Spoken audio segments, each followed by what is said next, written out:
In this video, we came to Shenzhen, China, home of the infamous 996 working routine. 996 means working hours from 9 a.m. to 9 p.m. 6 days a week. The 6 steps to maximize productivity are 1. Observe and respect energy cycles. 2. Precisely time recovery periods. 3. Task switch across energy reserves. 4. Expand energy capacity. 5. Work smart. And 6. Work hard. Step 1. Observe and respect energy cycles.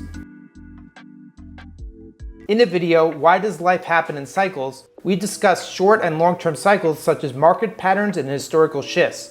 When it comes to productivity, the fundamental component we are working with is a cycle. Every day, we get certain quotas of physical, emotional, and mental energy that needs to be recharged after being spent. Each one of these areas has its own cycle of recovery and exertion. Like a phone with a drained battery, if we do not recharge, then we cannot operate. However, the amount of available emotional and mental reserves is not immediately apparent like the percentage of battery viewable on a screen. The opaqueness of replenishment cycles means we may not fully respect their necessity. For example, it is not immediately clear why we need to sleep. The National Institute of Neurological Disorders and Stroke states that everyone needs sleep, but its biological purpose remains a mystery. According to the Center for Disease Control and Prevention, being awake for 17 hours in a row is equivalent to having a blood alcohol content level of 0.05%, and being awake for 24 hours in a row would be the same as having 0.10% blood alcohol content.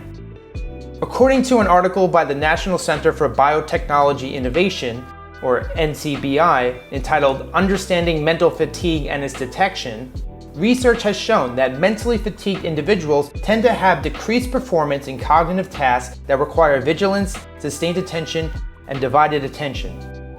An article on Nature.com called Effects of Mental Fatigue on Risk Preference states that individuals with mental fatigue may have lower risk tolerance and consequently be risk averse.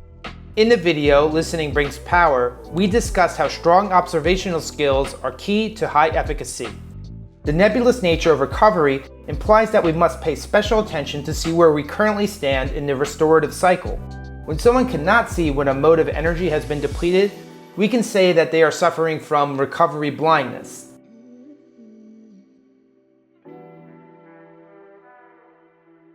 Recovery blindness can cause impairment as we go beyond limits and cause systemic failure. My gym mentor is in his mid-50s and has a physique more like that of someone in their early 30s. When I asked him what his most important advice is for staying in shape, he said, "I've been doing this for 33 years. I've seen a lot of guys ego lift, get themselves injured, and get off track by months or years. In all my years, I've never experienced an injury in the gym. Whenever my body feels off, I give it a rest for that day." In the words of my gym mentor, when those guys are ego lifting, they are essentially willfully blind to the depletion of physical reserves. The reason my gym mentor is in incredible shape is that he maintained consistency over several decades without interruption by injury. To cultivate high sensitivity to energy reserves, we need to develop self-awareness. In the words of my gym mentor, whenever his body feels off, he takes a break for that day. Since he has been going to the gym for 3+ decades, he has developed an intuition for how the body feels during a workout. Secondly, he has a clear line of view to his body's limitations since his sight is not obscured by the ego. Also in Listening Brings Power, we talked about how the ego encourages one to project instead of listen. The ego contains ideas of who we think we should be. When someone is obscured by ego, instead of seeing reality as it is now, that person only filters what they believe they should see.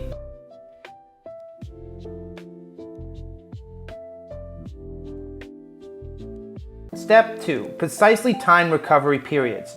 In the book Win, The Scientific Secrets of Perfect Timing by Daniel H. Pink, the author says, elite performers have something in common. They're really good at taking breaks. Breaks do not need to be long to be effective. In the Secrets of Perfect Timing book, Pink recommends short breaks instead of long ones. He says, frequent short breaks are more effective than occasional ones. There are many ways to take a short break, such as taking a walk, making a phone call, going to the gym, or watching a YouTube episode. In line with the theme of Pink's book, effective recovery is all about timing. According to Pink, high performers, research concludes, work for 52 minutes and then break for 17 minutes. Recovery only adds to productivity when it adds to a reservoir that is depleted. There are diminishing returns for rest when it is not needed. This is why timing is essential to recuperation. As a sample, let's say someone was working a full-time job 9 to 5, but also wanted to work after hours on their side project.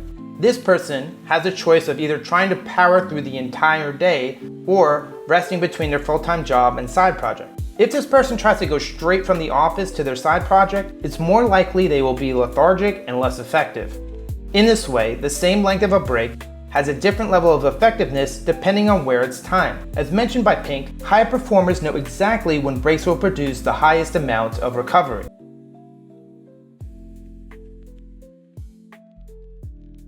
Step 3. Task switch to different energy reserves.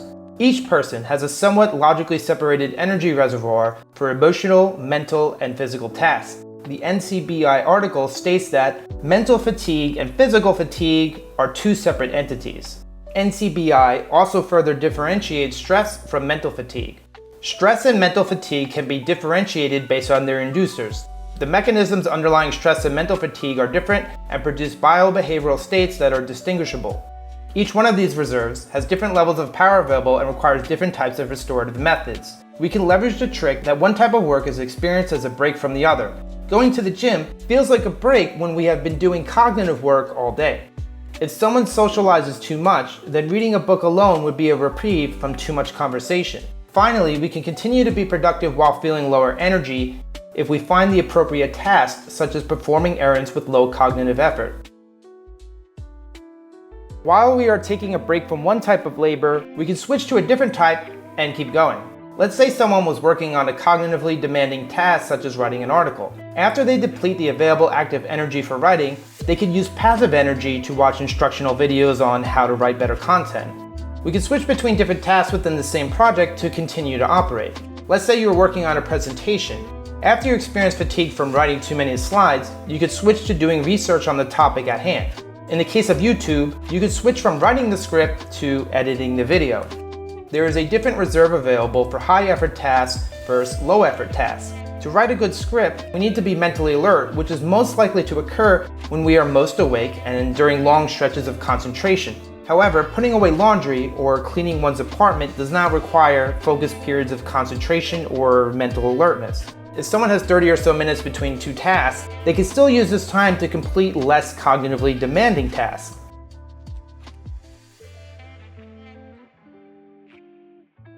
Step 4. Expand energy capacity. The zodiac sign of Virgo is associated with health and routines. When it comes to energy capacity, there is perhaps no more significant component than physical health. When I first started going to the gym, I did it for aesthetic reasons. However, over time I noticed that the more I go to the gym, the more I can be productive without taking a break 7 days a week. One's diet is closely related to their physical health. We can kick this up a notch with a combination of diagnostic tests and supplements. When you go to the doctor, you can request a diagnostic blood test that shows you the levels of different vitamins and minerals in the blood. Wherever you are out of range, you can take supplements to bring those levels back to normal. In this way, you can take a custom targeted approach. I won't go into detail here, but I recommend you check out the book Game Changers: What Leaders, Innovators, and Mavericks Do to Win at Life by David Asprey for more on this topic.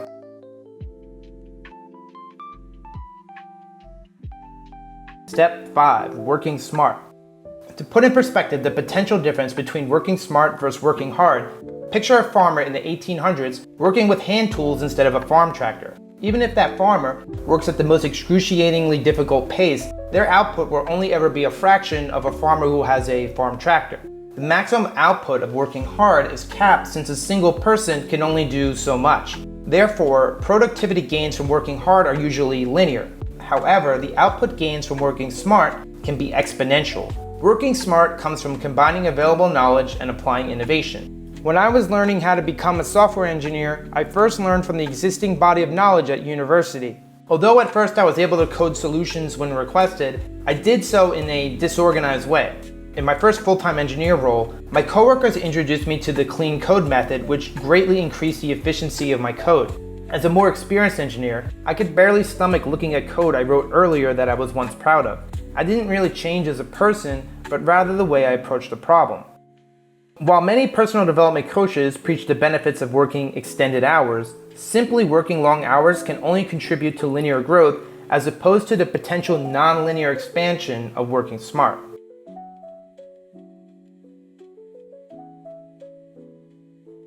Step 6. Working hard. The zodiac sign of Capricorn is associated with discipline, working laboriously, and limitations. The structure of this talk has left the actual application of effort until the end. This is because execution is something that tends to be most effective when it is aligned in the right direction. Yet, no matter how smart or aligned we are, the application of effort will always remain a challenge. David Goggins is a motivational speaker and author known for his ungodly work ethic. Goggins' astrological chart has the planet Mars in the sign of Capricorn. Mars rules how one applies effort to get what they desire. In his book, Can't Hurt Me, Master Your Mind and Defy the Odds, Goggins says, "It's a lot more than mind over matter. It takes relentless self-discipline to schedule suffering into your day, every day." Goggins recommends pushing past limitations with willpower. In his words, when you think that you are done, you're only 40% into what your body is capable of doing. That's just the limits that we put on ourselves. In Goggins' view, discipline is something that begins in the mind. The human body can withstand and accomplish a hell of a lot more than most of us think possible, and that all begins and ends in the mind. Mental toughness is something achieved through progressive experience. In Goggins' view, we need to continually put ourselves in situations that stretch us beyond our previous limits. In Why Does Life Happen in Cycles, we discussed how traveling abroad solo for the first time seemed like an impossible and insane task, but with more experience, it then became something routine and ordinary. Conclusion. In this video, we discussed a 6-step framework for maximizing productivity. Once again, the 6 steps are: 1. Observe and respect energy cycles. 2. Precisely time recovery periods. 3. Task switch across energy reserves. 4. Expand energy capacity. 5. Work smart. And 6. Work hard. Using this method, one maximizes both their energy usage and efficiency. The most meaningful goals will always require high productivity. Productivity is the route we take to arrive at accomplishment.